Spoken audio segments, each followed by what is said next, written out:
ಮಕರ ಸಂಕ್ರಾಂತಿ ಅಂದ್ರ ಮ ಅಂದ್ರ ಮನಸ್ಸಿನಲ್ಲಿರುವ, ಕ ಅಂದ್ರ ಕಲ್ಮಶವನ್ನು ದೂರ ಮಾಡಿ, ರ ಅಂದ್ರ ರಸಮಯ ಜೀವನವನ್ನು, ಸಂ ಅಂದ್ರೆ ಸಂಭ್ರಮದಿಂದ ನಡೆಸಿ, ಕ್ರ ಅಂದ್ರೆ ಕ್ರಾಂತಿಕಾರಿ ಬದಲಾವಣೆಯನ್ನು ತಂದು, ತಿಳಿಯಾದ ಮನಸ್ಸಿನಿಂದ ಹಬ್ಬವನ್ನು ಆಚರಿಸಿ. ಕಹಿ ನೆನಪುಗಳು ಮರೆಯಾಗಲಿ, ಸಿಹಿ ನೆನಪು ಚಿರುವಾಗಲಿ, ಹೊಸ ದಿನಗಳಲ್ಲಿ ಕಂಡ ಕನಸು ನನಸಾಗಲಿ, ನೆಮ್ಮದಿಯ ಬಾಳು ನಿಮ್ಮದಾಗಲಿ. ಎಳ್ಳು ಬೆಲ್ಲ ಬೀರಿ ಎಳ್ಳು ಬೆಲ್ಲದಂತೆ ಜೀವನ ಬೆರೆತಿರಲಿ. ಎಲ್ಲರಿಗೂ ಸಂಕ್ರಾಂತಿ ಹಬ್ಬದ ಶುಭಾಶಯಗಳು. ಇನ್ನು ಸಂಕ್ರಾಂತಿ ಹಬ್ಬದ ವಿಶೇಷತೆಯನ್ನು ನೋಡುವುದಾದರೆ, ಸಂಕ್ರಾಂತಿ ಸುಗ್ಗಿಯ ಕಾಲ. ಪ್ರಕೃತಿಯಲ್ಲಿ ಬೆಳೆದ ಸಮೃದ್ಧ ಬೆಳೆಗಳನ್ನು, ಫಲಪುಷ್ಪಗಳನ್ನು ತಂದು ದೇವರ ಮುಂದಿಟ್ಟು ಪೂಜೆ ಮಾಡಿ, ಮನೆಯವರೆಲ್ಲರೂ ಸೇರಿ ಖುಷಿಯಿಂದ ಹಬ್ಬ ಆಚರಿಸಿ ಹಬ್ಬದಡುಗೆಯ ಉಣ್ಣುವ ಸಮಯವಿಂದು. ಸಂಕ್ರಾಂತಿ ಎಂದರೆ ಸಮೃದ್ಧಿಯ ಸಂಕೇತ. ಎಲ್ಲರ ಮನೆಗಳಲ್ಲೂ ಎಳ್ಳು ಬೆಲ್ಲು ಬೀರಿ ಸಂತಸ ಹಂಚಿಕೊಳ್ಳುವ ಸಮಯ. ಕನ್ನಡ ನಾಡಿನಲ್ಲಿ ಮತ್ತು ಆಂಧ್ರ ಪ್ರದೇಶದಲ್ಲಿ ಸಂಕ್ರಾಂತಿಯೆಂದು ಆಚರಿಸದಿರಿ, ಅದನ್ನು ತಮಿಳುನಾಡಿನಲ್ಲಿ ಪೊಂಗಲ್ ಎಂದು ಆಚರಿಸುತ್ತಾರೆ. ಸಂಕ್ರಾಂತಿಯ ನಾಯಕ ಬೆಳಕು ನೀಡುವ ಸೂರ್ಯನಾದರೆ, ನಾಯಕಿ ಸಸ್ಯ ಬೆಳೆಯಲು ಅನುವು ಮಾಡುವ ಭೂಮಿ ತಾಯಿ. ಸಂಕ್ರಾಂತಿ ಹಬ್ಬದ ಹಿಂದಿನ ದಿನವೇ ಭೋಗಿ ಹಬ್ಬ. ಅಂದು ಹಳೆದನ್ನು ತೊರೆದು ಹೊಸದನ್ನು ಪಡೆದು ಸಂತೋಷ ಪಡುವ ಸಡಗರ. ಮನೆಯನ್ನು ಶುದ್ಧಗೊಳಿಸುವ, ಮನೆ ಮಂದಿಯೆಲ್ಲ ಎಣ್ಣೆ ಸ್ನಾನ ಮಾಡಿ ನೂತನ ವಸ್ತ್ರಗಳನ್ನು ಧರಿಸುವುದು. ಮೂರನೆಯ ದಿನ ಹೊಸ ಫಲಗಳನ್ನು ಉಂಡು ಸಂತೋಷ ಪಡಲು ಎಲ್ಲ ಸಿದ್ಧತೆ ನಡೆಸುತ್ತಾರೆ. ಮನೆಯ ಮುಂದೆ ವಿವಿಧ ರೀತಿಯ ಬಣ್ಣದ ರಂಗೋಲಿಯಿಂದ ಅಲಂಕರಿಸುತ್ತಾರೆ. ಸೂರ್ಯನು ಮಕರ ಸಂಕ್ರಾಂತಿಯಂದು ಮಕರ ರಾಶಿಯನ್ನು ಪ್ರವೇಶ ಮಾಡುತ್ತಾನೆ. ಆದ್ದರಿಂದಲೇ ಉತ್ತರ ಭಾರತದಲ್ಲಿ ಈ ಹಬ್ಬಕ್ಕೆ ಮಕರ ಸಂಕ್ರಾಂತಿ ಎಂದು ಹೆಸರು.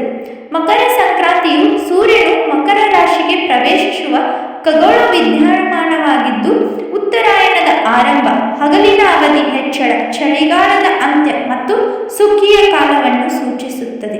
ಇದು ಸೌರಮಾನ ಕ್ಯಾಲೆಂಡರ್ ಆಧರಿಸಿದ ಹಬ್ಬವಾಗಿದೆ. ಎಳ್ಳು ಬೆಲ್ಲ ಸೇವನೆಯು ಚಳಿಗಾಲದಲ್ಲಿ ಆರೋಗ್ಯ ರಕ್ಷಣೆಗೆ ವೈಜ್ಞಾನಿಕ ಸಹಕಾರಿಯಾಗಿದೆ. ಆಯುರ್ವೇದದ ಪ್ರಕಾರ ಚಳಿಗಾಲದಲ್ಲಿ ದೇಹಕ್ಕೆ ಹೆಚ್ಚಿನ ಉಷ್ಣತೆ ಅಗತ್ಯವಿರುತ್ತದೆ. ಎಳ್ಳಿನಲ್ಲಿರುವ ಎಣ್ಣೆಯಂಶ ಅಂದರೆ ಕೊಬ್ಬು ಮತ್ತು ಬೆಲ್ಲದಲ್ಲಿರುವ ಕಬ್ಬಿನಾಂಶವು ಶರೀರಕ್ಕೆ ಶಾಖ ಮತ್ತು ಶಕ್ತಿಯನ್ನು ನೀಡುತ್ತದೆ. ಕರ್ನಾಟಕ, ಆಂಧ್ರ, ಮಹಾರಾಷ್ಟ್ರ ಇದನ್ನು ಹೆಚ್ಚಾಗಿ ಮಕರ ಸಂಕ್ರಾಂತಿ ಎಂದೇ ಆಚರಿಸುತ್ತಾರೆ. ಆ ದಿನ ತಮಗೆ ವರ್ಷವಿಡೀ ಧನ ಧಾನ್ಯ ಅಭಿವೃದ್ಧಿಯನ್ನು ಮಾಡಿದ ಸೂರ್ಯನಿಗೆ ಮತ್ತು ಭೂಮಿಗೆ ಹಾಗೂ ವ್ಯವಸಾಯದಲ್ಲಿ ಸಹಾಯಕವಾಗಿ ನಿಂತು ನೆರವು ನೀಡಿದ ದನಕರುಗಳಿಗೆ ಗೌರವ ನೀಡುವ ಹಬ್ಬ. ಕರ್ನಾಟಕದಲ್ಲಿ ಮುಖ್ಯವಾಗಿ ಎಳ್ಳು ಬೆಲ್ಲ ಮುಂತಾದವುಗಳನ್ನು ಮಿಶ್ರಣ ಮಾಡಿ ಊರೆಲ್ಲ ಹಂಚುವುದು. ಇದರೊಂದಿಗೆ ಹೊಸ ಬೆಳೆ, ಕಬ್ಬು, ಎಲಚಿಕಾಯಿ ಮುಂತಾದವುಗಳನ್ನು ಸೇರಿಸಿ ಎಲ್ಲರಿಗೆ ನೀಡಿ ಸಂತೋಷ ಪಡುವುದಾಗಿದೆ. ಎಳ್ಳು ಬೆಲ್ಲವನ್ನು ಆಕರ್ಷಣೀಯವಾಗಿ ತಯಾರಿಸಿ ಹಂಚುವ ರೂಢಿ ಇದೀಗ ಎಲ್ಲೆಲ್ಲೂ ಹೆಚ್ಚು ಪ್ರಚಲಿತವಿದೆ. ಎಳ್ಳು ಬೆಲ್ಲವನ್ನು ಹಂಚುವ ಸಂಪ್ರದಾಯ ಬಹಳ ಮಹತ್ವ ಪಡೆದಿದೆ.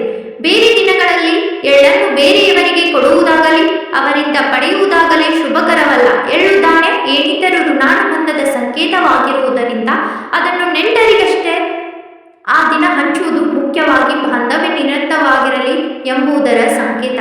ಆದ್ದರಿಂದಲೇ ಎಳ್ಳು ಬೆಲ್ಲ ತಿಂದು ಒಳ್ಳೆಯದನ್ನು ಮಾತಾಡಿ ಎಂಬುದನ್ನು ಆ ದಿನ ಕೇಳುತ್ತೇವೆ.